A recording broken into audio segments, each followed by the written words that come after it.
तो आइए सबसे पहले आपको सब्जेक्ट के बारे में हाईलाइट करता हूँ, उस पर प्रकाश डालता हूँ।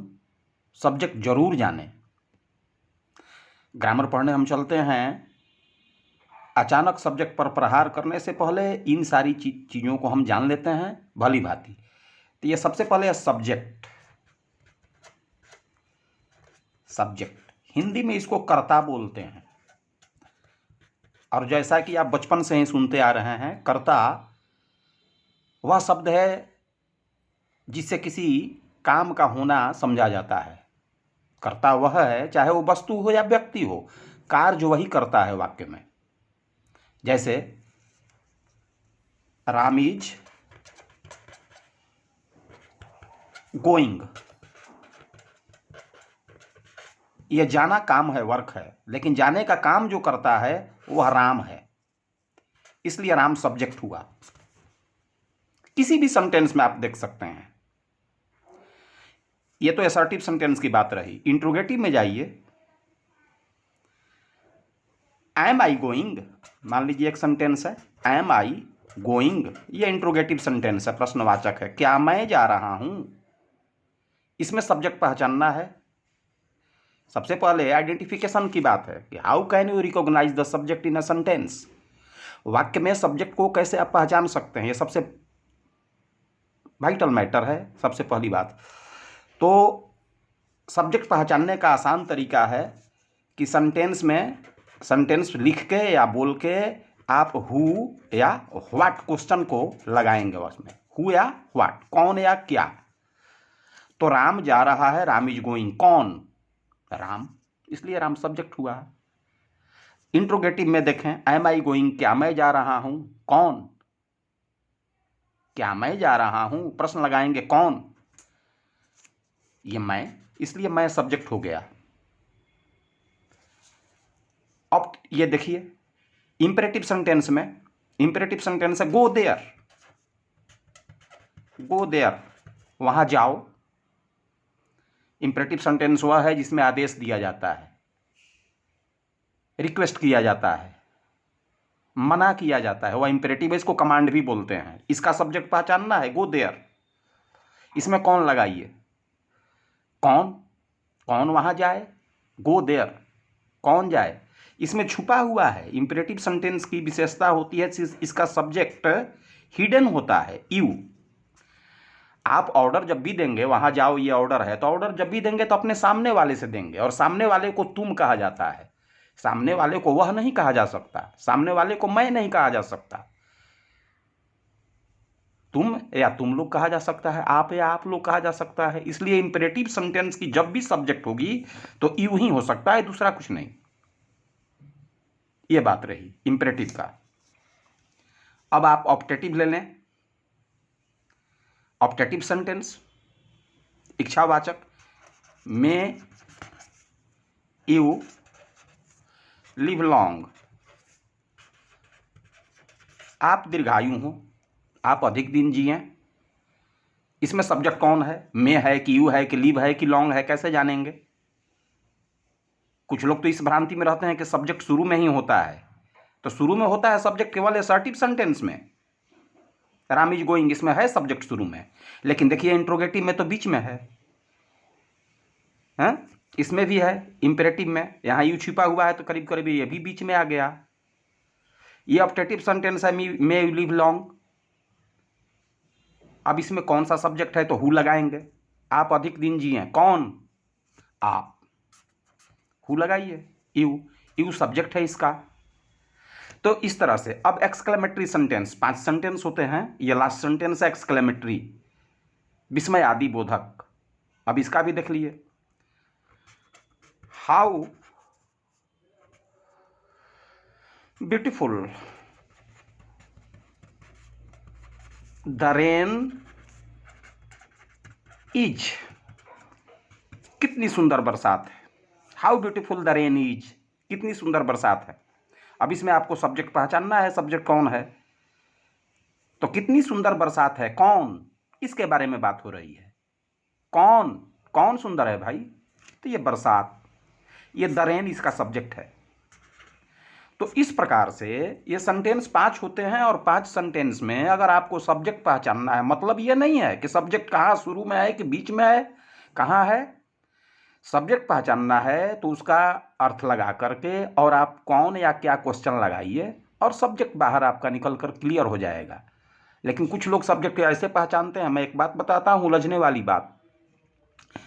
बचपन से ही सब्जेक्ट पहचानने का तरीका बता दिया गया है कि उसकी परिभाषा याद कर लीजिए, डिफिनीशन, कि जो काम करता है उसे कर्ता कहते हैं।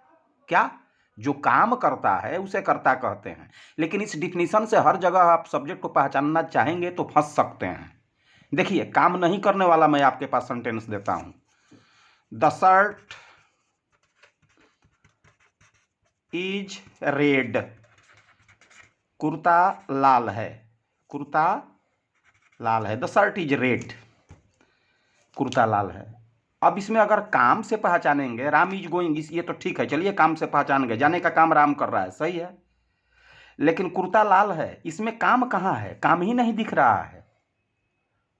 कुर्ता इसका सब्जेक्ट होगा, ये शर्ट। शर्ट कौन काम कर रहा है? न वो पढ़ने जा रहा है, न खेल रहा है, न सो रहा है, कोई वर्क संपादित ये नहीं कर रहा है। फिर भी इसका सब्जेक्ट पहचानना है। तो वर्क देख के आप सब्जेक्ट पहचानेंगे तो फंसेंगे, क्योंकि हर सेंटेंस में क्रिया एक्शन में नहीं होती है। हर सेंटेंस में वर्ब जो है वो डूइंग वर्ड नहीं होता है। देखिए, इसमें भी वर्ब है इसका, लेकिन डूइंग नहीं है, एक्शन में नहीं है। इसकी क्रिया ये इज है, इज एक्शन वर्ब नहीं है। इज माने होता है, एग्जिस्टेंस बताता है। तो इज एक्शन वर्ब नहीं है। अगर जिस सेंटेंस में एक्शन वर्ब ना हो तो उसका सब्जेक्ट पहचानने में दिक्कत हो सकती है। तो सब्जेक्ट पहचानने का आसान मंत्र यही है, आसान तरीका यही है, बहुत ईजीएस्ट, कि आप सीधा हु या व्हाट क्वेश्चन लगाएं, सब्जेक्ट निकल जाएगा। कुर्ता लाल है, कौन? कुर्ता, ये द शर्ट सब्जेक्ट हो गया। फिर अगला, एक अगला क्वेश्चन ले सकते हैं, कुछ भी। बॉल छोटा है, गेंद छोटा है, ये कह सकते हैं। The ball is big. अब इसमें सब्जेक्ट पहचानना है, ये सेंटेंस है। तो आपको सब्जेक्ट पहचानने की आदत लगी है, क्रिया को देख करके बताइए इसमें क्रिया कहाँ है। क्रिया इसमें मूल क्रिया इज है, एक्शन वर्ब नहीं है। आप एक्शन वर्ब देख के सब्जेक्ट पहचानते आए हैं, तो फिर यहां आप मिस करेंगे। तो बस इसी सूत्र को पकड़ना है कि हु या व्हाट लगा के। ये गेंद छोटा है, कौन या क्या छोटा है? व्हाट। वस्तु को पहचानना है तो व्हाट से, और व्यक्ति को पहचानना है, सजीव को, तो हु से। तो क्या छोटा है भाई? बॉल है, द बॉल, ये सब्जेक्ट हो गया। इस प्रकार से यह बहुत वाइटल चीज है। बच्चे पढ़ते हैं, पढ़ने में काम लगाते हैं ग्रामर, लेकिन वो उलझ क्यों जाते हैं? उन्हें टेंशन इसलिए हो जाती है कि अचानक सब्जेक्ट पर प्रहार करते हैं। जो अगर मान लीजिए कि उनको नरेशन पढ़ना है, नरेशन अचानक लगेंगे पढ़ने, वॉइस पढ़ना है, वॉइस लगेंगे अचानक पढ़ने, उसके पहले कदम डालना चाहिए। तो सब्जेक्ट हुआ, ऑब्जेक्ट हुआ, कंप्लीमेंट हुआ, ऑक्सिलरी वर्ब हुआ और वर्ब हुआ। इन पांचों का जब तथ्य आप भली भांति जान जाएंगे तो बहुत ही इंटरेस्टिंग चीज है ये, बहुत आसानी से समझेंगे और आप खुद गुरु हो जाएंगे, खुद मेंटर हो जाएंगे, लगेंगे दूसरे को बताने, इंटरेस्ट जगेगा। आप जितना समझते हैं कि बहुत बोरिंग सब्जेक्ट है, टेंशन देता है, उतना ये है नहीं, कुछ नहीं है। तरीका नहीं है पढ़ने का कि कहां से हाथ लगाएं, किस चीज को पहले जानें। तो सबसे पहले सब्जेक्ट जानिए। और एक बात जानिए, संसार की कोई भी भाषा हो, कोई भी भाषा हो, बिना सब्जेक्ट का सेंटेंस का आप इमेजिन नहीं कर सकते। हर वाक्य में सब्जेक्ट होती ही है। एक इंपरेटिव सेंटेंस में सब्जेक्ट नहीं दिखती है, मगर उसमें भी उसका एग्जिस्टेंस है। नहीं लिखने की परंपरा है कि लिखा नहीं जाता है। यहां देखिए, यू सब्जेक्ट है, इसमें भी है, लेकिन लिखा नहीं जाता है। अब इसके भी कुछ कारण है कि क्यों नहीं लिखा जाता है, ये मैं अभी नहीं बताऊंगा, बाद में आपको समझ में खुद आ जाएगा। तो पहले ये आज का ये जो हुआ, ये सब्जेक्ट को मैंने हाईलाइट किया। और जाते जाते एक मैं आपको प्रश्न डाल कर देता हूं कि 8 प्रकार के शब्द होते हैं। पार्ट्स ऑफ स्पीच में शब्दों की जाति 8 है। Noun, pronoun, verb, adjective, adverb, preposition, conjunction, interjection, 8 प्रकार के शब्दों में प्रश्न मेरा ये है कि 8 प्रकार के शब्दों में कौन कौन से शब्द होते हैं जो सब्जेक्ट का रोल कर सकते हैं वाक्य में? कौन कौन से शब्द हैं जो वाक्य में सब्जेक्ट के चेयर पर बैठ सकते हैं, सब्जेक्ट की भूमिका निभा सकते हैं, सब्जेक्ट का रोल कर सकते हैं?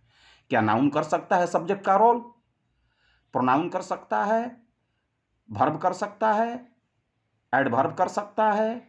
एडजेक्टिव कर सकता है? प्रीपोजिशन, कंजंक्शन, इंटरजेक्शन ये सब कर सकते हैं सब्जेक्ट का रोल? कौन कौन शब्द सब्जेक्ट बन सकते हैं और कौन कौन शब्द सब्जेक्ट नहीं बन सकते? ये आपके सामने एक मेरा प्रश्न है। ये मंथन थोड़ा करेंगे और आप इसका जवाब निश्चित देंगे। और यह लेक्चर अगर आपको पसंद आया हो, इजी लगा हो कि बड़ी आसानी से ये समझ में आ गई बात, तो आप जरूर सब्सक्राइब करेंगे, लाइक करेंगे। Thank you.